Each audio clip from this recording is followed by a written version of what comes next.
Hello and welcome to this week's Used Car Heaven.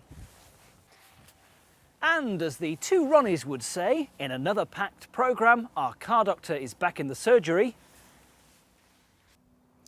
And Peter Anthony will have more tips from the trading post. Now that's all to come soon, but first let's go and meet this week's lucky viewer. This is Jim Reeder. He's a 35-year-old technical director who's looking to spend around £20,000 to £25,000 on a car that's a little more suitable for family life.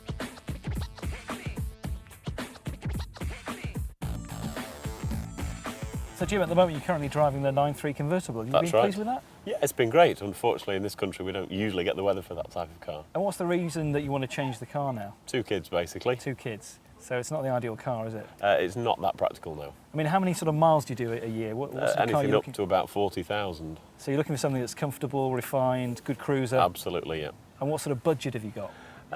Anything up to probably 25,000, but the cheaper the better, really. Absolutely. I mean, you want to stay away from the likes of the mass-produced rep cars. Yes, like I'm used to Mondeos certain creature comforts. Yeah, something nice. Well, we think we found 3 very nice cars for you, so we'll show you those now. Okay. Well, Jim, we picked out 3 really good executive compact saloons for you today.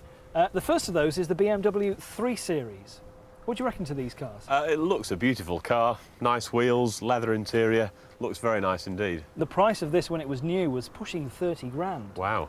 But now, a 2-year-old example like this could be yours for around about £22,000. I suppose that's quite a saving. It's not too bad. And not only that, but this is the 330 diesel.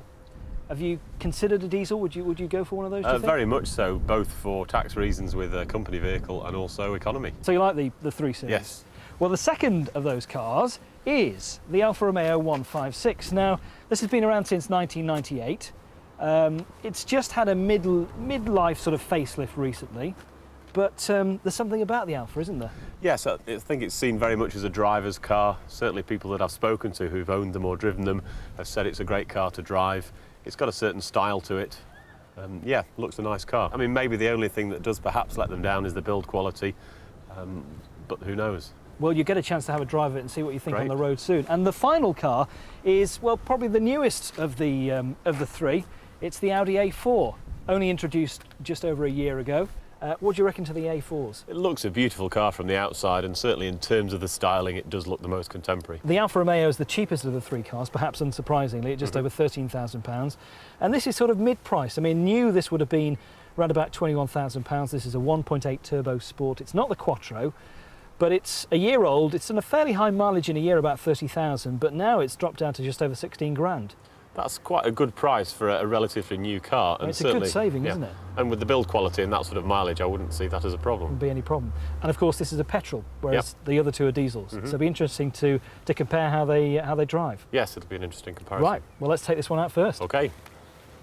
So, Jim, I don't know about you, but I really like the style of these new Audi A4s. Yes. They've only been on the market for, well, less than a year now. What do you reckon of them? I've always liked Audis anyway. Yeah, they seem chunky, solid, nice styling. Now, Audi have stuck with the front-wheel drive philosophy for many years, or the alternative to that is to have the full four-wheel drive and go from the Quattro. Now, this is the 1.8 turbo, but it's front-wheel drive only, but it drives well, doesn't it? It does, yeah. I mean, I think for the most part, rear-wheel drive doesn't really cater for the majority of driving that you do. If it's on the motorway, front-wheel drive is good enough, and I think it gives you that bit more interior space as well. Now, when this car was new, it would have cost somewhere over £21,000, which still seems pretty good value for money for a brand new car. That's quite a lot of car for your money. It is, isn't it? But now with, it's in a fairly high mileage, is it 28,000, something like that? Yep. £16,300. It's a good buy, certainly. It's a lot of car for the money, and I think with the build quality of Audi, £16,000, you're getting a lot of car for that sort of price. If the Alfa 156 is all about fiery Italian fury, then the Audi A4 is all about quiet, discreet designer chic. Whereas the Alfa roars about its style and passion, the Audi A4 walks up quietly, taps you on the shoulder and hands you a very smart business card. The interior oozes quiet elegance and absolute build quality. Outside, those inclined to such flights of fancy will start waffling on about the architectural elements in the design. And it does look very structured, very smart, very solid from all angles. And this is the new A4, so if anything, it looks sharper than ever. But you're not buying a painting here, you don't want to just look at it, you're going to be using it as a car. For your money, you'll get the 1.8T, that means a 1.8 litre petrol engine with a turbo. It's not exactly a rabid racing machine, but it'll quite happily munch away at the motorway miles for intergalactic distances, and it should never miss a beat. As well as reliability, of course, you want practicality. Well, the A4 is a classic saloon car. 4 doors, enough rear seat accommodation and plenty of boot space. So there's absolutely no problem there. Of course, the Audi A4 might just be too discreetly styled, too conservative, too sensible even for your personal preferences. They do seem to be driven mostly by architect types in black polo neck sweaters and trendy German designer glasses. But that is all ultimately a question of personal tastes. And that, Jim, is down to you.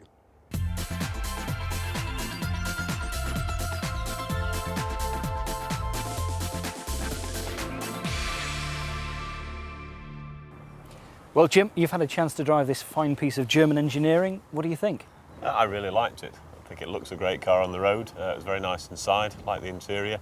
Yeah, it was a good car. And it's got all the things that you want to have on it, this car, climate control and the like, isn't it? Creature comforts for Absolutely. the travelling man, yes. You could rack up the miles in this, Absolutely. that's for sure. And I think for just over £16,000, this is a bargain. It is, it's great value for money, yes. I mean, it's still a slightly high mileage for sort of a year-old car, but for this quality of car, I really don't think that's a problem. doesn't matter, does it? No, not at all. Well, you get a chance to drive the BMW and the Alfa soon, but first let's head over to the surgery, and here's our car doctor. Running a Vauxhall these days certainly means that we've got some consistency across the parts bin these days, which is good because that keeps costs down for parts. But what it also means is that when you've got a fault on a part, that it hassles you across the range. So even though we've got a Cavalier here, the problem I'm going to tell you about now to do with the clutch will affect you equally on an Astra or a Corsa or a Vectra.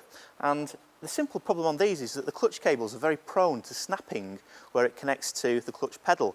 The clutch cable connects between the gearbox and the clutch pedal, and it obviously allows you to, by pressing the pedal, to operate the clutch and engage gears and disengage gears. What the problem is with this vehicle is that the clutch cable at the very end of it has a little piece of metal shaped a bit like my finger that hooks onto the pedal, and that's pretty weak, and after time it will break. So if you do run a Corsa or an Astra or a Cavalier, you're going to come unstuck at some point. But the good news is that the cables are very, very cheap, and you can actually buy a cable for around about £10 from your local car accessory shop, and you don't need any tools at all actually to fit them. So what my tip is, if you have one of these vehicles, is to simply get yourself a cable from a car accessory shop and have a go at fitting it, and failing that, maybe next time your car's in for a service, get them to fit one, and that'll at least save you the inconvenience and the cost of either a breakdown or being stranded somewhere without a clutch. Thanks, Simon. Well, Jim's already driven the Audi A4. He'll get a chance to drive this Alfa 156 soon. But first, here's Richard Hammond with a lowdown on the Alfa. Spaghetti, mozzarella, umbrella, lambretta, Rockefeller. Ah, and the Italians, how do they do it? They make even the most mundane things so stylish. Speaking, riding around on scooters, driving around in ordinary saloon cars. I mean, how many cars combine style and good looks with practicality, as well as the Alfa Romeo 156? You are going to love this about it, Jim. Smooth, sleek, 2-door coupe looks, a hidden handle, and 4-door practicality. Very, very clever. Inside, well, there's a sense of occasion, heritage and sportiness to match the drama of the exterior. A sweep of dash surrounding me, heavily sunken cowled individual dials, a low-slung racing position, rather nasty velour seats, and actually, when you look closely, some rather shoddy plastics used in the trim. Disappointing, I suppose, but certainly a long way from disastrous. There's one place where it certainly won't disappoint, and that's under here, because it may not be what you'd expect from an Italian sports car manufacturer, but this particular 156 has a diesel, a 2.4 litre JTD to be precise, and it is a stoater of an engine. Excellent to drive, not despite being a diesel, but because it's a diesel. Our parents, of course, and our grandparents would have sucked their teeth at the idea of buying an Alfa Romeo. Rot box, they would have said. But the days of Alfas disintegrating faster than a ping-pong ball in an acid bath are long since behind us, and they're as solid as anything else on the road. And where else do you get this much style, combined with all the practicality you need to excuse it?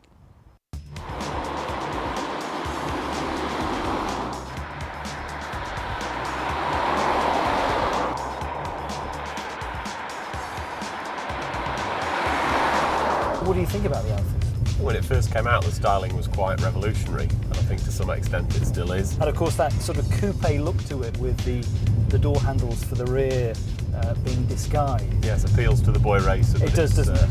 It's still got the family man things that it needs. It certainly has. Now, when we were talking before, you said that you'd consider a diesel, and this is Alfa's 2.4 JTD turbo diesel. When you look at the power figures, on paper there isn't that much there. It's only like 136 brake horsepower, but it's got an awful lot of torque there. Very low down as well. I was surprised, I've not driven a diesel recently, how well it pulls away at very, very low revs. It does. I think the steering feels very sharp to me as well. And yeah. Of course this is a front wheel drive car like the Audi, but the steering's fairly light, but there's plenty of feel to it too. Yes, I mean the feel of the car is very nice, and from people I've spoken to who've driven the Alfa, it's definitely a driver's car. It's got sharp brakes, very, very good handling, and certainly it feels like that from first impressions.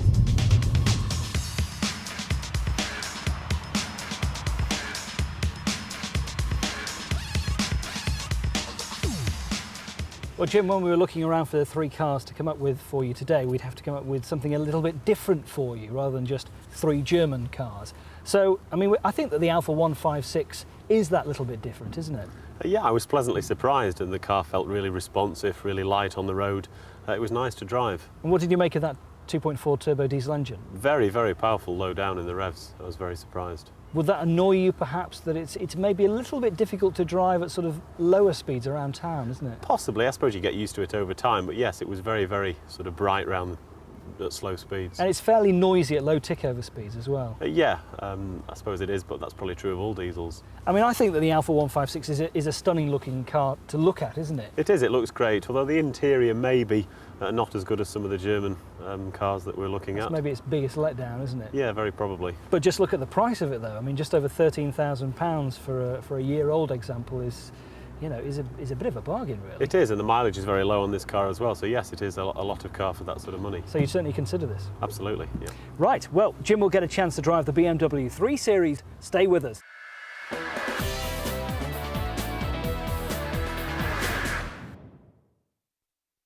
Welcome back to part 2 of Used Car Heaven. Now on this week's programme, our viewer Jim is looking to trade in his Saab 9.3 convertible for a compact executive saloon.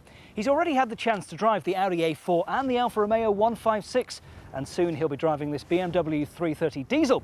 But Richard Hammond has an alternative suggestion to these three cars. What have you got for us this week, Richard? Now, I don't know, Jim, whether you've really set your heart on the whole traditional three-box saloon car thing, but if you have, I'd like you to think outside of that particular box for a moment and look at something that really is a bit alternative. Let's look at what you actually want. Space, practicality, and a bit of individuality.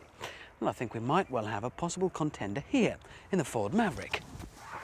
For a start, you'll hardly have to lose the wind in your hair feeling of your Saab convertible. I mean, with the size of this sunroof, it's practically a drop top anyway. And there's certainly no shortage of space in here either, certainly loads compared to any saloon car, and even compared to some of the soft-roaders, things like the Toyota RAV4 or the Land Rover Freelander. It feels positively cavernous in here. In terms of styling, the Maverick manages very well to tread the fine line between being overly butch and a bit namby-pamby and bland. Yes, there is a little bit of plastic cladding, but it's not entirely covered in the stuff like some soft-roaders I could mention. All in all, to look at, it's quite a pleasing package, really. Thanks, Richard. Well, that car's not a bad idea. I can see where you're coming from, but I'm not quite sure it's the right one for Jim. I think he's more likely to go for one of these three cars that we've got for him here. And now it's the chance for him to drive the BMW 330 diesel.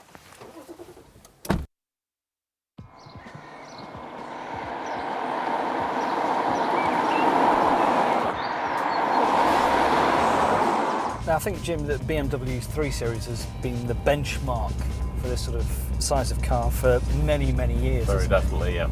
I mean, it feels very, very solid. It feels a much heavier car than maybe the Alfa Romeo. Yeah. But extremely well put together, and the build quality, you can't fault it at all.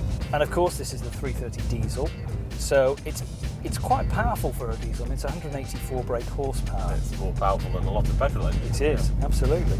And of course, this was the car that racing driver Jenson Button famously got caught for speeding in, doing 140 going down the autoroute in France. I can well imagine how he managed it as well.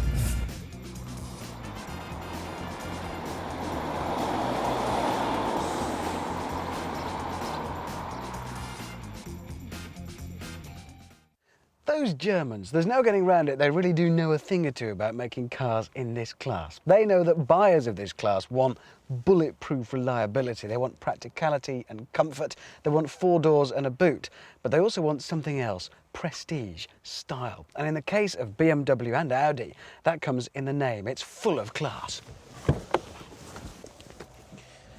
Until recently, though, one thing you wouldn't expect to see on the back of any BMW is a D for diesel, but they are now fast becoming established amongst the class leaders for producing oil burners that you really can live with. And the new 3 Series with any of BMW's diesel's engines is going to give you everything you need, plenty of economy without sacrificing all of your driving pleasure.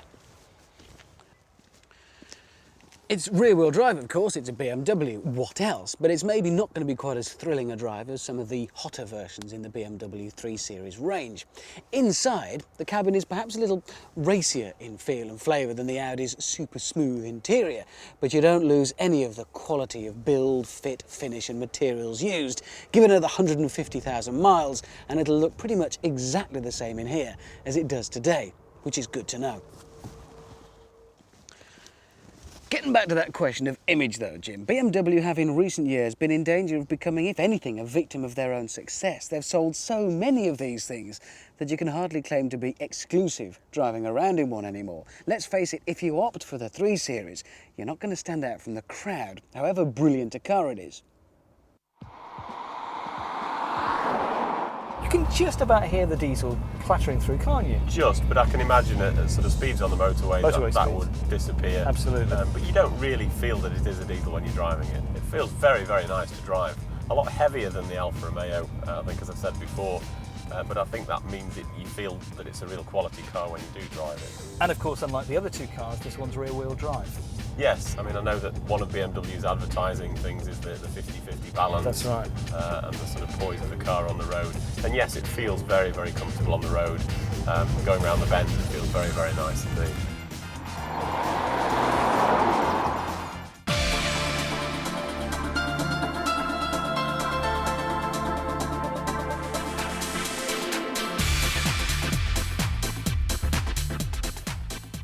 Well, Jim, you've had a chance to drive all 3 cars now, the last being the BMW 330 diesel. What do you think of this one? A gorgeous car.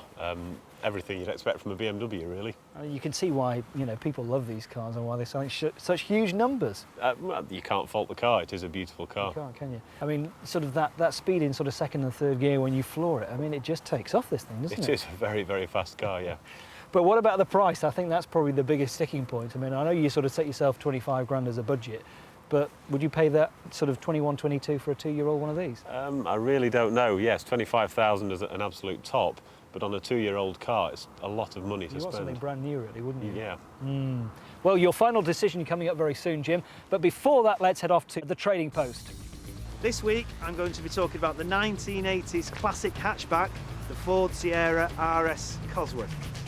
0 to 60 speed of round about 6 seconds, which in today's standards is still very, very quick. But what do you need to know about when you buy one of these vehicles? In the 1980s, security was very, very lax. So always check that it's got good security on the car. Check that the key actually matches all the locks to show signs that it's still the original car and the original keys. Check for obvious signs of crash damage. Check if the front's actually been peppered with stone chips. Check whether the car's been driven very, very hard. Check the door seals on the edge of the vehicle. Check that they're not gone to show that it's still original. A very important check as well is to check the chassis plate, which is located inside the car to the side of the driver's seat. Check that matches with the chassis number on the engine. One thing you will experience when you're buying one of these vehicles is a very high cost of insurance. Take that into account when you're actually buying a vehicle. You can pick one up very, very cheaply, between £1,000 and £2,000, but bear in mind insurance costs will be very, very high. This car we're looking at today is a tremendous example, and this would sell for circa £8,000 to £10,000. Also be aware, these are very, very powerful engines. Make sure you give the engine a good check over. Drive the car, check there's no blue smoke coming out of the exhaust to show signs of misuse of the turbo is actually going, and also check for any modifications, and it's all backed up with the relevant documentation. And there'll be more from the Trading Post at the same time next week. But before all that, it's decision time on this week's programme. It's down to you, Jim. 3 fantastic cars you've driven today. Yes, definitely. Let's start then at number 3 in your list. What would you put at number 3? It was a tough choice because they're all very different cars, but all very good cars in their own right. I put the Alfa in 3rd place, really, because I just felt it wasn't quite in the same league as the 2 German cars. I mean, there's a lot of flair and a lot of passion about this car, isn't there? There is. It's a great driver's car, very responsive, really nice to drive. Just the general build quality, the interior, it just wasn't quite there for me. And that torquey diesel engine as well. Yeah, it was good. Bags of that, which means at number 2, wow! A BMW badge at number 2. Yeah, I mean, Doesn't happen very often, £21,000. No, £21,000 for a 2-year-old car. I felt was maybe a little bit too much money, but a fantastic car nonetheless. And all the toys on it as well. And a brilliant engine, yeah. It really was a nice car. It really cooks, doesn't it, that car? Which means, in 1st place, you've put the Audi A4. Yeah, I mean, it's the newest of the 3 in terms of design. I like the way the car looks. It's got great clean lines. The interior of the car's nice, clean lines again. It's smart and stylish, isn't it? Yeah, it felt a bit more spacious inside as well, and it's a beautiful design of car, very refined. Now, I think you've been impressed by the diesel engines that you've driven today. I've been very surprised, yeah. I mean, I'll certainly now be test driving an A4 diesel in terms of what I've seen today. And that could be the one for you. Very much so. Jim, thanks for everything today. Thank you. Thanks for your help. And we'll be back at the same time next week here on Used Car Heaven.